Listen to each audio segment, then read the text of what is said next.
I know. Okay, I'm opening with my jazz hands this time because we had some technical issues for the last episode, and so we kind of we spoke about how in one of the ones that didn't work, we spoke about how I love doing this on Facebook Live. I do it at the station a lot, and people make fun of me, but it's like my signature. I feel like it's a happy thing when you say hi. Yeah, she's her own emoji. That's right.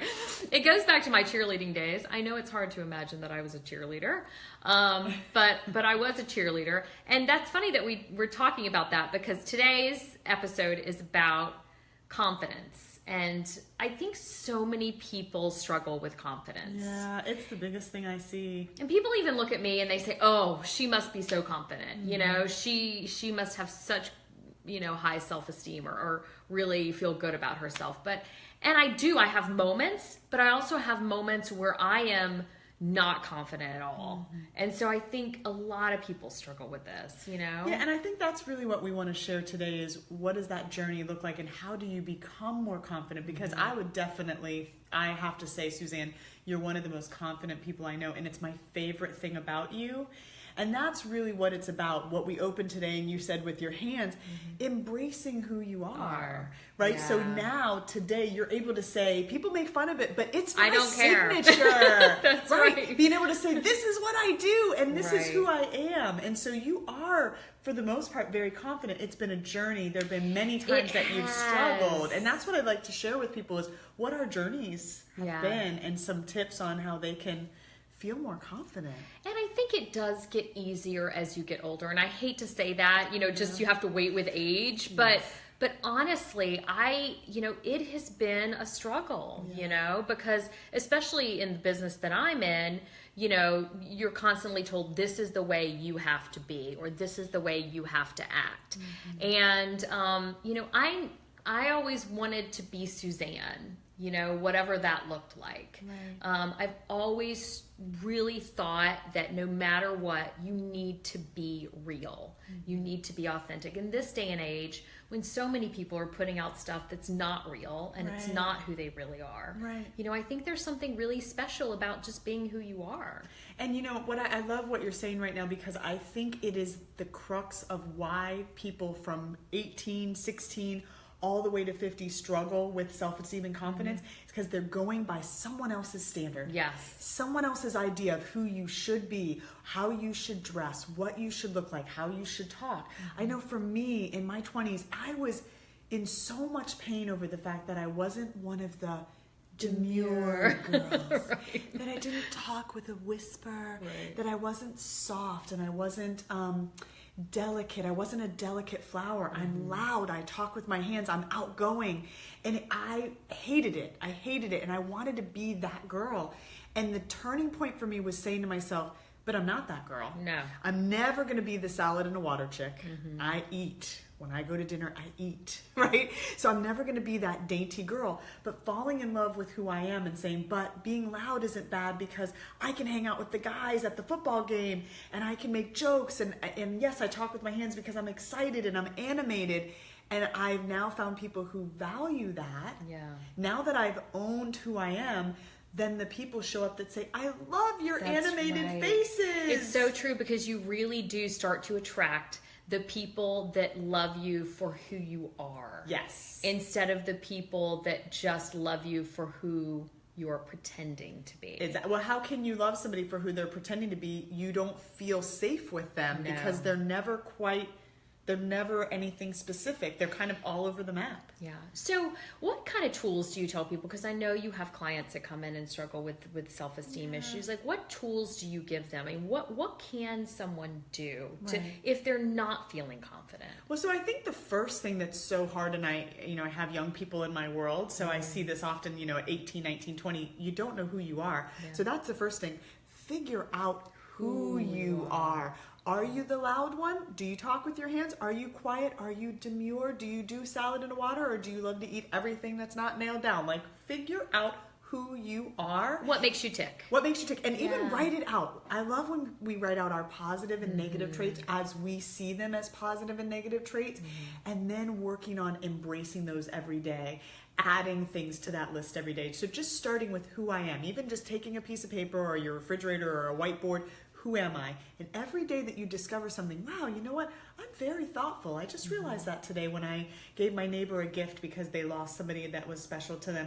Write that on the board. I'm thoughtful. Make a list of who you are, positive and negative. And then we want to start working on accepting those traits and celebrating those traits. You know, I'm a very extroverted person. I'm very outgoing, and everyone knows that side of Suzanne. And, you know, over the last probably 6 or 7 years, I've really found another side of me, which is the side that really likes quiet and peace and not to be around a lot of people. Right. And, you know, for so long, everyone knows the crazy, wild, right. you know, outgoing right. Suzanne. But since I found yoga, which was the one thing that really kind of helped tap into this other side of me, that I'm really finding a lot of peace and of finding a lot of inner confidence, you know, in finding this other side of me that really enjoys being by myself, that really enjoys tapping. And I think there's a lot to be said for finding the things that help you be who you are, the better version of you. Right. For me, that was yoga. So I think whatever you can, you know, if it's playing an instrument, if it's, you know, a specific kind of workout, whatever it is, but do more of that. I think so what you're talking about is that concept of trying things on to figure out who you are, because right. people say, I don't know who I am. Yeah. Great, try it on. Go to yoga, figure out, are you a yoga person? I am so high strung, you're not going to get me in a yoga room for 2 hours. See, now you need yoga. But to me, I'm like, coming out of my skin. So I've tried it and it's never been my thing. Zumba, love it, right? I am But I want you to be a yoga person. Right? And you know, so that's a really good point. Right. Try different things on. Go to the beach, go to Zumba, go to yoga. Right. Try different things on. And you just brought up a great point. Be aware. When you start figuring out who you are, people are going to be frustrated. They are. Because I bet there are people in your world going, come on, Suzanne, come play with us. Be outgoing. And you're saying, no, you know what? I'm not feeling like it. Right. And people are saying, what's wrong? You know, no is my new favorite word. And I think that when you start to feel that confidence in yourself and you start to be able to set boundaries, it gives you confidence to know, you know what? I'm not going to do things just because someone else wants me to do them. I'm going to do what's right for me. And I've really started to practice that in my career. I've started to practice that in my relationships. In my personal life, I've really started to just say, you know what? I'm going to do what's right for me and for my children. Right. You know, what you're highlighting right now is there's 2 ways to get to confidence. The first way is to kind of work hard to become confident so that you can do certain things. The other way is to make the action first and then process the feelings later. So saying no, setting boundaries, and it's super uncomfortable. And then that sends a message to the brain, wow, you set a boundary because you're worth it. So usually we work on self-esteem from this angle, which is I'm trying to feel worthy enough to do A, B, and C. The other way to get to confidence and self-esteem is to set those, I'm worth setting that boundary. And so then you start to feel confidence from the behaviors that you set. Right. So it's very interesting. You can come at this 2 ways. And you know, the other thing, I will tell you, it's harder to say no and to set boundaries, especially in your career when you're younger. I mean, I know that's not something I felt comfortable doing or felt that I could. But as you get older and as you know, you realize who you are. Absolutely. Those are things you have to do. You owe yourself that. Yes, you know? Absolutely. Age is going to make, I mean, my mom loves to talk about turning 50, turning 60. You know, oh, you really don't care when you're 50. Well, you really don't care when you're 60. Right. So you do get to a point where you finally say, you know, it doesn't matter what you think I should be. This is where I'm at. Right. You know, so there is definitely, but I want the young people. I think the point of this is helping people, right? I don't want somebody to suffer from 20 to 40 and not feel enough. You can start working on it at 20, embracing who you are, celebrating who you are. And like Suzanne said, once you start doing that, and it may be 6 months that you're doing that, and there's an expression, healthy is a lonely place.